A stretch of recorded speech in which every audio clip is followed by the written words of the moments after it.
ശരീരത്തിൻ്റെ പേര് പറയുമ്പോൾ വളരെ കൃത്യമായി ആലോചിക്കുക. ഇപ്പോൾ നിങ്ങൾ യോഗ നിങ്ങൾ പഠിച്ചത് എന്താണ്? നിങ്ങൾ പഠിച്ചത് ഇങ്ങനെയായിരിക്കും, അതിൽ ഒരു മാറ്റം ഉണ്ടാവില്ല. ജീവാത്മാവ്, സെൽഫായിട്ടുള്ള നമ്മുടെ ജീവാത്മാവ് പരമാത്മാവും തമ്മിലുള്ള ലയനമാണ് യോഗ. ജീവാത്മാവും പരമാത്മാവും തമ്മിലുള്ള യോഗമാണ് യോഗ. അങ്ങനെ ജീവാത്മാവ് പരമാത്മാവായിട്ട് ലയിക്കുന്നൊരു പരിപാടി ഇല്ല. ശാസ്ത്രീയമായി തെളിയിക്കാം. ജീവാത്മാവ് എന്ന് പറയുന്നത് നിങ്ങൾ, പരമാത്മാവ് എന്ന് പറയുന്ന പരമാത്മാ, യൂണിവേഴ്സൽ സോൾ. അങ്ങനെ ലയിക്കണമെങ്കിൽ ഈ ജീവാത്മാവിന് എന്ത് വേണമെന്നറിയോ? ഒരു സംഗതി, ജീവാത്മാവിന് പ്യൂരിഫിക്കേഷൻ വരുത്തണം. പ്യൂരിഫിക്കേഷൻ വരുത്താത്തൊരു സ്ഥലത്തേക്ക് ഒരിക്കലും പരമാത്മാവ് ഇറങ്ങി വരാൻ കഴിയില്ല.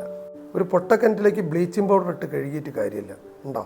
പൊട്ടക്കിണറ്റിൽ നിന്ന് നിങ്ങൾ സംഗതികൾ മുഴുവൻ കഴുകി വൃത്തിയാക്കി പുറത്തേക്ക് കളഞ്ഞതിന് ശേഷമാണ് ബ്ലീച്ചിങ് പൗഡർ ഇടേണ്ടത്.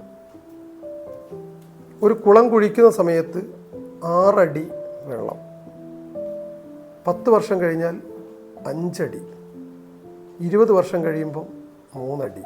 വൈ? അതിൽ ചപ്പ് ചവറുകൾ, ചേറുകൾ മുഴുവൻ നിറഞ്ഞിട്ടുണ്ടാവും. അതിനെ ക്ലീൻ ചെയ്യാതെ നിങ്ങൾക്ക് എങ്ങനെയാണ് പരമാത്മാവായിട്ട് താതാത്മ്യം പ്രാപിക്കാൻ പറ്റുക? കാരണം അത് പ്യൂരിറ്റി ഉള്ള സോളാണ്, നിങ്ങളുടെ പ്യൂരിഫൈഡ് അല്ല. നിങ്ങളെ സോൾ എന്ന് പറയുന്നത് ആ സമയത്ത് പ്യൂരിഫൈഡ് അല്ല. അതിന് പ്യൂരിഫൈ ചെയ്യാൻ വേണ്ടി, ഇതൊരു സീക്രട്ടാണ് ഞാൻ പറയുന്നത്, അതിനെ പ്യൂരിഫൈ ചെയ്യാൻ വേണ്ടി വെറുതെ നിങ്ങൾക്ക് ബുക്ക് വായിച്ച് ആർക്കും പറയാം. പുസ്തകങ്ങൾ ഒരിക്കലും നിങ്ങൾക്ക് ജ്ഞാനം തരില്ല എന്നറിയുക. പുസ്തകത്തിൽ ഒരിക്കലും നിങ്ങൾക്ക് ജ്ഞാനം ലഭിക്കില്ല, വിജ്ഞാനമേ ലഭിക്കൂ. വിജ്ഞാനം 5000 കൊല്ലങ്ങൾ കഴിയുമ്പോൾ മാഞ്ഞു പോകും, ജ്ഞാനം നിലനിൽക്കും. അപ്പോൾ പ്യൂരിഫൈ ചെയ്യണമെങ്കിൽ നിങ്ങൾക്ക് ആകെയുള്ള മാർഗം മന്ത്രശരീരം, സ്ഥൂല ശരീരത്തിൽ നിന്ന് സൂക്ഷ്മ ശരീരത്തിലേക്ക്, കാരണശരീരത്തിലേക്ക്, സൂക്ഷ്മ ശരീരം മന്ത്രശരീരവുമായി യോജിക്കണം.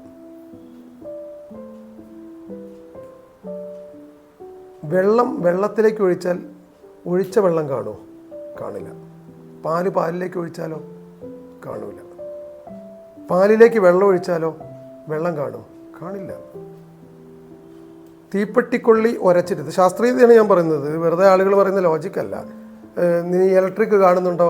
അതുപോലെയാണ് ദൈവം എന്ന് പറയുന്നത് തെറ്റാണ്. ഇലക്ട്രിക് കാണും, സ്വിച്ച് അമർത്തിയിട്ട് കൈയൊന്ന് വെച്ച് കൊടുത്താൽ മതി, അപ്പം പറയൂ. അതൊക്കെ വെറുതെ പൊള്ളയായ വാഗ്ദാനങ്ങളാണ്. നിങ്ങളൊരു തീപ്പെട്ടിക്കൊള്ളി ഉരയ്ക്കുന്നു, കത്തുന്ന തീയിലേക്ക് വെക്കുന്നു എന്ന് പറയും. ആ കൊള്ളിയുടെ ആ തീ എവിടെ? ഈ തീ എവിടെ? കാണാൻ പറ്റില്ല.